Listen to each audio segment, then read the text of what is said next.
In this video, I'm rolling with Ryan again. He's a big drink of water. No, he's a white belt. He's been training for about 2 years, and he is the size of a lumberjack. No, I'm just kidding. He probably outweighs me by 50 pounds. He feels like a giant. He's much taller than me.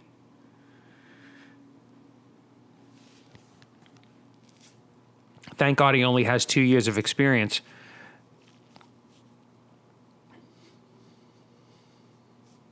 Yes, I said only. 2 years is not a long time. In the jiu-jitsu world, you'll come to find out. So here he's climbing his legs up my torso, which I actually instructed him to do on our prior roll, which is on this channel. I will provide a link in the description. So here he's playing full guard, and it's,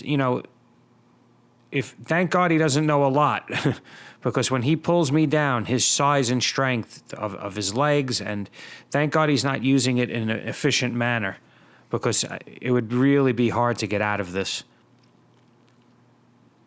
There, I pulled down my rash guard and his, like a gentleman. So there he tried to throw up. He's just trying to get his hips over, maybe get a triangle, get his hips over his thigh, one thigh over my shoulder. He's pulling down on my head, which is correct, but he doesn't have any control of the arms. So you want pull down on my head, control the arms, and then climb your legs up. So here I'm letting him climb his leg up because I want to do like an underhook pass with my left arm. There he tried to sweep me. He's trying to come up. So what I'm going to do is get him in a guillotine threat and pull him down. I want to pull his head away from his knees. I always want to get his knees and elbows separated. So that was my goal. But he was able to back out of it. And now I'm playing my typical butterfly style open guard.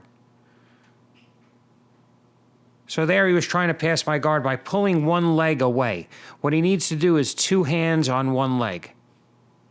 So instead he's wrist fighting with one hand and trying to pull with the other, and that's going to just delay him and make more work than he needs. Here I have my knee in between his crotchal region. What movie is that? And here I'm jacking him up. I went one way, and then I switched to the other side. So if you can't sweep somebody one way, many times it opens up the other side in the butterfly sweep game world. So here we're doing some wrist fighting.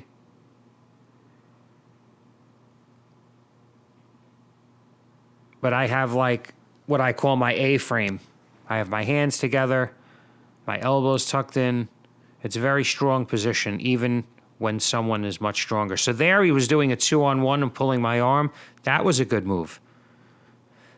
But he didn't stick with it.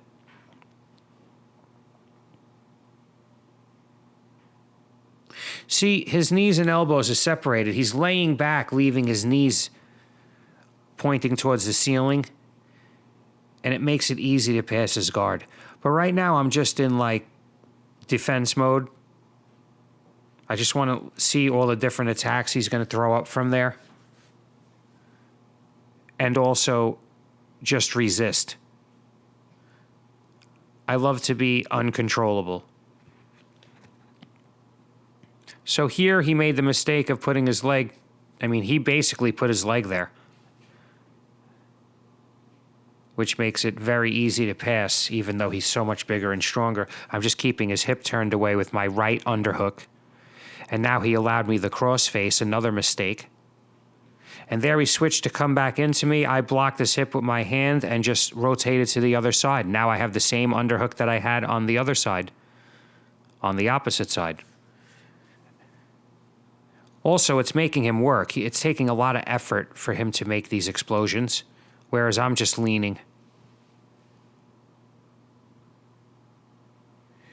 As a matter of fact, I leaned so much I put my knee down to be polite, because that takes some pressure off. I don't feel the need to just smash the daylights out of somebody. I want to control them, and usually I want to do it with the bare minimum.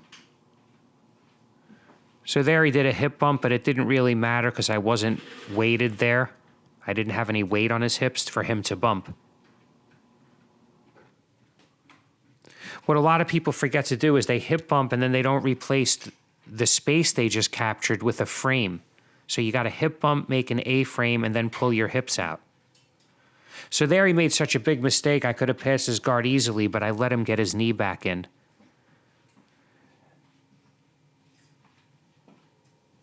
Because I'm being experimental. Also, I'm being careful. He's big and strong, and I don't have to take any chances. Eventually, he'll make a mistake, and it'll make it easier for me to pass into a dominant position safely.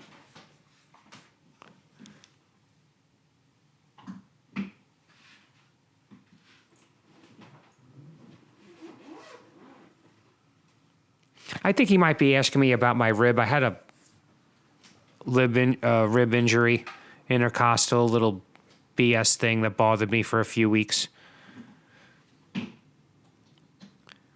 So there he's trying to throw up a triangle without controlling my head. Here I'm falling into a foot attack. I think he tried to sweep me, and I'm looking at the heel hook now. I'm looking for heel exposure.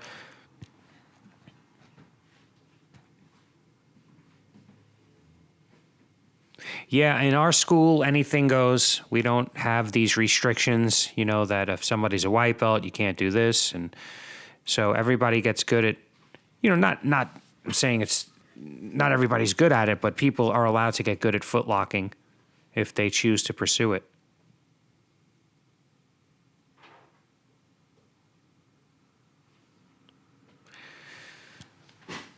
So yeah, Ryan's been training for 2 years.